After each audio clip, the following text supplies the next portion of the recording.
Hello मेरे प्यारे विद्यार्थियों, कैसे हो आप सभी। मैं रवि रंजन से स्वागत करता हूं आपका अपने यूट्यूब चैनल इंग्लिश मस्ती रवि के एक बेहतरीन क्लास में। प्यारे विद्यार्थियों, आज की क्लास में हम लोग पढ़ेंगे ट्रांसलेशन और यह ट्रांसलेशन का पार्ट 2 है। पार्ट 1 में हम ट्रांसलेशन पढ़े थे और हम जो ट्रांसलेशन पढ़ रहे हैं वो टेंस से बेस्ड ट्रांसलेशन है, यानी टेंस पे आधारित ट्रांसलेशन है। ट्रांसलेशन टेंस पे जो बेस्ड होता है वो आपके परीक्षा में बहुत ज्यादा पूछा जाता है, इसलिए हम आपको ट्रांसलेशन का वही टॉपिक पढ़ाएंगे जो आपके परीक्षा में पूछा जाता है, जिससे आपका 5 नंबर आसानी से आप हासिल कर लें। तो चलिए हम लोग आज की क्लास की शुरुआत करते हैं। आज की क्लास की शुरुआत करने से पहले आप जो भी विद्यार्थी क्लास को देख रहे हैं लाइक जरूर कीजिएगा, है ना। और ये जो क्लास है वो क्लास 12 बिहार बोर्ड 2024 के आर्ट्स साइंस कॉमर्स सभी विद्यार्थियों के लिए है। और यदि अभी तक आप फ्री पीडीएफ के लिए हमारे टेलीग्राम चैनल से नहीं जुड़े तो इंग्लिश मस्ती रवि हमारा टेलीग्राम चैनल है। वहां आपको इंग्लिश का और हिंदी का दोनों का पीडीएफ एकदम फ्री में मिलता है।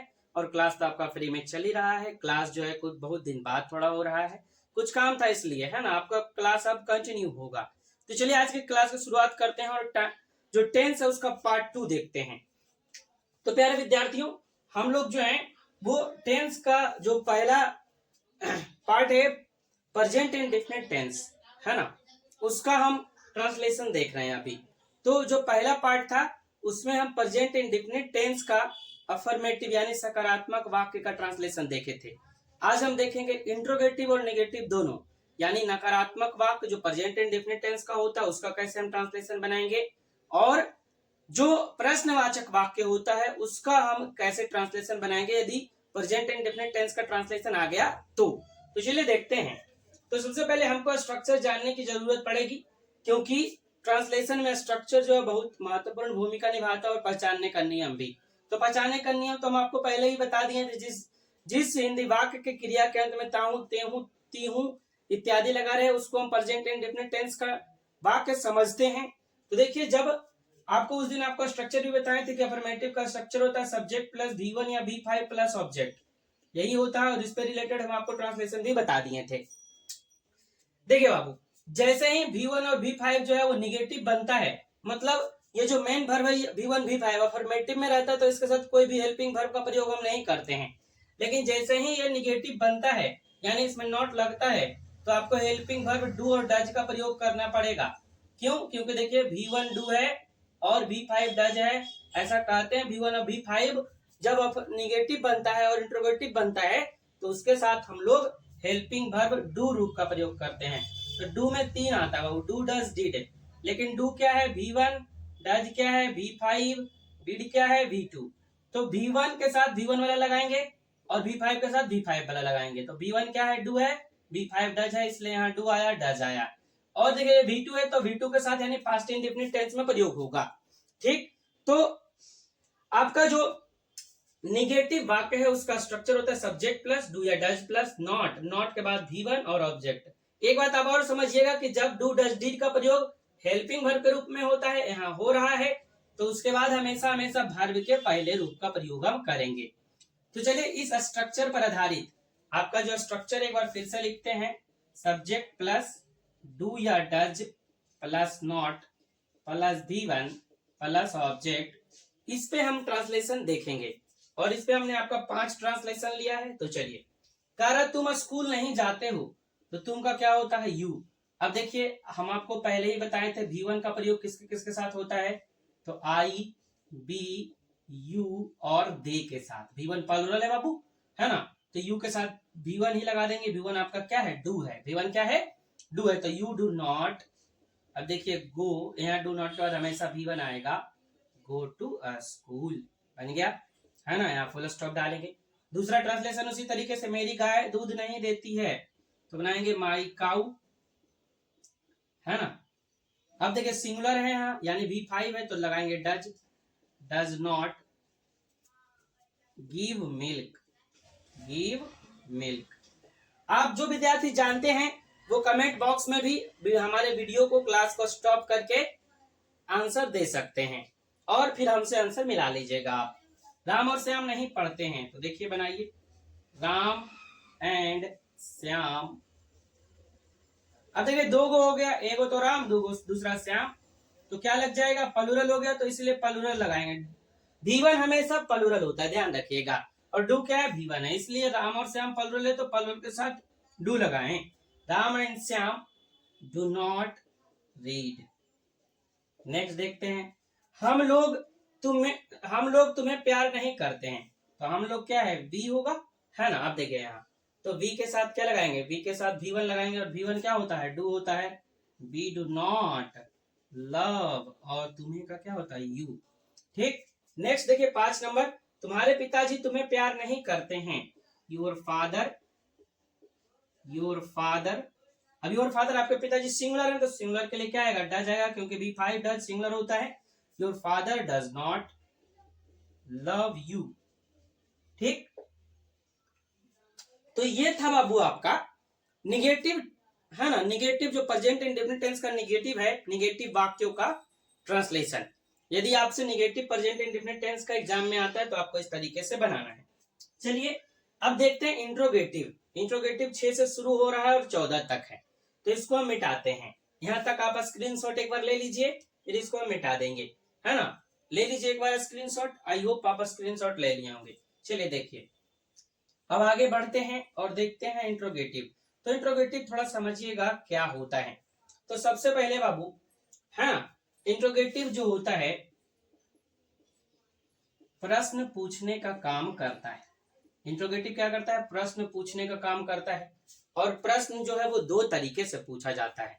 एक का तो जवाब आपको हाँ या ना में मिलता है, जैसे हम आपसे पूछें कि आप खाना खाए, तो आप बोलेंगे हाँ या ना, है ना। और एक का जो जवाब है वो हमको एक्सप्लेन करके देना पड़ता है।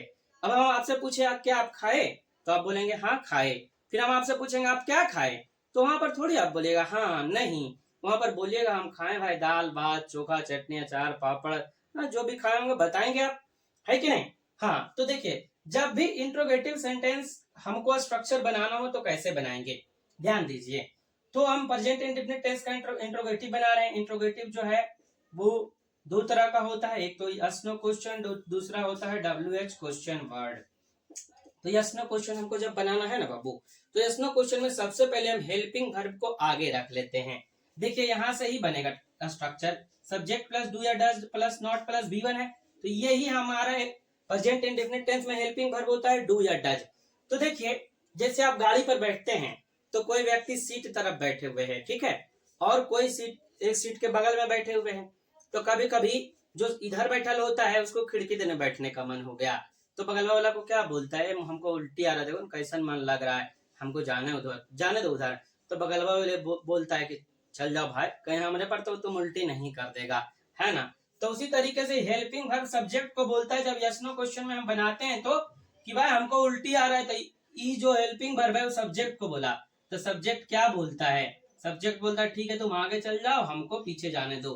तो जब भी इंट्रोगेटिव बनाएंगे तो हेल्पिंग वर्ब आगे आ जाता है, सब्जेक्ट उसके बाद चला जाता है, ठीक है। तो यस नो क्वेश्चन में देखिए बनाते हैं, तो हेल्पिंग वर्ब को आगे रखेंगे, डू या does plus subject plus V1 plus object, और क्वेश्चन मार्क आपको डालना पड़ेगा, ठीक है। अगर इसी का हम निगेटिव बनाना शुरू करें तो निगेटिव देखिएगा, ठीक है।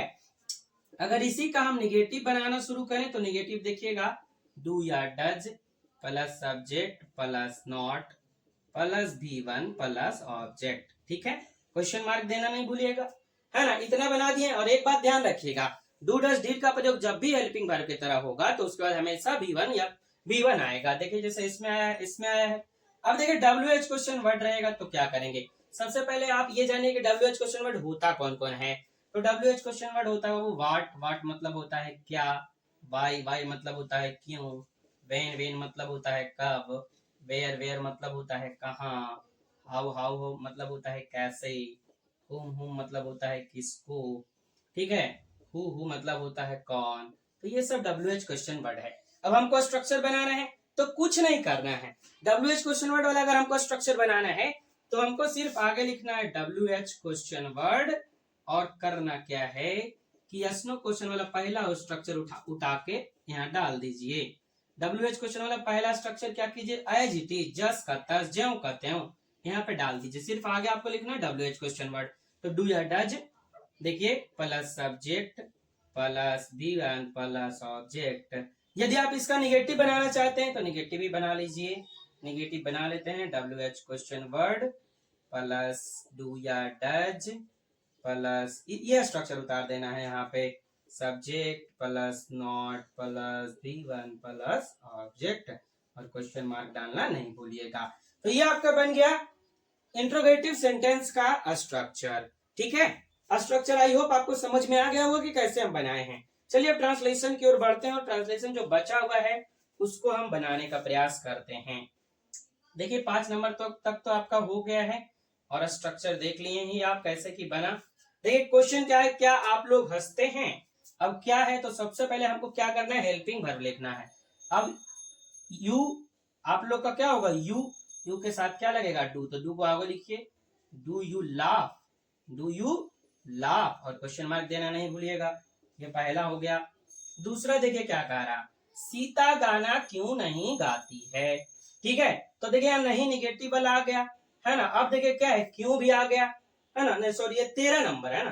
तो सबसे पहले 7 नंबर देख लीजिए, क्या तुम उसे प्यार करते हो। अब देखिए फिर तुम आया, तो तुम क्या है, तुम के साथ लगेगा डू, यू के साथ लगेगा डू V1, तो आगे लगाएंगे डू यू। अब प्यार करना का क्या होता है, लव, और उसे का क्या होगा, हिम, है ना, क्वेश्चन मार्क। आगे देखिए क्या कह रहा है, क्या आप अंग्रेजी नहीं जानते हैं, है ना, तो फिर आप ही आया, तो लगाइए do you not know English. ठीक, क्वेश्चन मार्क। नेक्स्ट देखिए क्या, कुत्ते रात में नहीं भूखते हैं। अब कुत्ते प्लुरल है तो लगाएंगे डू डॉग्स, है ना, नॉट बार्क एट नाइट। ठीक, क्वेश्चन मार्क। अब देखिए यहां तक यस नो क्वेश्चन था, इसके आगे WH क्वेश्चन वाला आपका वाक्य आएगा। मतलब कि यहाँ पर क्वेश्चन जो हम करेंगे उसका हमको एक्सप्लेनेशन देना पड़ेगा, एक्सप्लेन करना पड़ेगा कि अगर आप कहाँ रहते हैं तो सबसे पहले हम कहाँ का ट्रांसलेशन बनाएंगे, वेयर, उसका हेल्प लगाएंगे, हेल्पिंग वर्ब डू यू और रहना का लीव, क्वेश्चन मार्क। ठीक, अब देखिए क्या करा, वे लोग कहाँ पढ़ते हैं, तो बनाइए, तो कहाँ का सबसे पहले बनाएंगे, वेयर डू दे रीड, बन गया क्वेश्चन मार्क। कह रहा आपका भाई कैसे पढ़ता है ना, तो सबसे पहले कैसे का बनाएंगे, सबसे पहले किसका बनाएंगे, कैसे का बना लीजिए। क्या नंबर है, 12 नंबर, तो 12 नंबर यहां बनाते हैं, हाउ। अब आपका भाई है तो सिंगुलर है तो डज हो जाएगा, हाउ डज योर ब्रदर, है ना, how does your brother read. यहां तक हो गया, हर क्वेश्चन मार्क देना नहीं भूलिएगा, क्वेश्चन मार्क देना जरूरी है। अब देखिए 2 ट्रांसलेशन और बचा, यहां तक आप स्क्रीनशॉट ले लीजिए, फिर हम आगे आपको 2 ट्रांसलेशन जो है वो बता देते हैं। ठीक, चलिए आई होप स्क्रीनशॉट आप ले लिए होंगे। देखिए यहाँ पे हम बताते हैं, इसको पूरा रब करके पूरा मिटा के देखिए 2 ट्रांसलेशन क्या बचा है, आपकी गाय कब दूध देती है और सीता क्यों नहीं गाती है। अब देखिए WH क्वेश्चन वर्ड में भी निगेटिव है, तो सबसे पहले क्यों का बनाएंगे, तो क्यों का क्या होगा, वाई। अब सीता है तो सिंगुलर ही है तो डज सीता, नॉट इसके बाद लगाएंगे, है ना, और गाना का क्या होगा, सिंग। या इसको हम ऐसे भी बना सकते हैं, डज और नॉट को मिला दीजिए तो बन जाएगा वाई डजंट सीता सिंग। दोनों तरीके से आप बनाएंगे तो गलत नहीं होगा कोई भी तरीका। चलिए लास्ट देख लेते हैं 14 नंबर। 14 नंबर क्या कह रहा, आपकी गाय कब दूध देती है, तो सबसे पहले कब का बनाएंगे, व्हेन डज आपकी गाय है तो योर काउ, दूध देना का क्या होता है, गिव मिल्क। ठीक है, तो इस तरीके से आपका प्रेजेंट इंडेफिनिट टेंस का जो भी ट्रांसलेशन था वो खत्म हो गया। प्रेजेंट इंडेफिनिट में है ना, अफर्मेटिव बता दिए, नेगेटिव बता दिए, इंट्रोगेटिव बता दिए, सारा बता दिए। आई होप आपको क्लास अच्छा लगा होगा। क्लास अच्छा लगा तो क्लास को लाइक जरूर कीजिएगा। और ट्रांसलेशन आपके परीक्षा में 5 नंबर का पूछता है। ठीक, थोड़ा शेयर कीजिए अपने दोस्तों के पास, जो भी विद्यार्थी नहीं जुड़े हैं, नए हैं अभी तक, आप जुड़िए हमारे चैनल से। हमारे चैनल पर देखिए पोएट्री पूरा खत्म हो गया है, ग्रामर का भी प्लेलिस्ट बना हुआ है, उसमें भी ग्रामर खत्म हो गया है। अभी ट्रांसलेशन हम बता रहे हैं, ट्रांसलेशन के साथ साथ आपको बुक भी बताएंगे। बुक में प्रोज सेक्शन का पहला lesson Indian civilisation and culture खत्म हो गया है, 9 लेसन और बचा है, 9 लेसन को भी जल्द ही हम खत्म कर देंगे। तो आपका बुक, ग्रामर, ट्रांसलेशन सारा खत्म हो जाएगा। फिर ऐसे भी बताएंगे और गेस्ट क्वेश्चन भी करवाएंगे, ठीक है, ताकि आपका होल सिलेबस पूरा हो जाए, आप अच्छे से एग्जाम दें। ठीक है विद्यार्थियों, आई होप क्लास अच्छा लगा, लाइक जरूर कीजिएगा। मिलते हैं फिर नेक्स्ट क्लास में कल 8 बजे ही। तब तक के लिए जय हिंद, वंदे मातरम। आप लोग खुश रहें, तंदुरुस्त रहें, मस्त रहें, मजे से पढ़ते रहें। आपका क्लास अब कंटिन्यू चलेगा, कुछ दिन क्लास नहीं चला था लेकिन अब चलेगा। ठीक है, मिलते हैं फिर कल। ठीक है विद्यार्थियों, बाय बाय।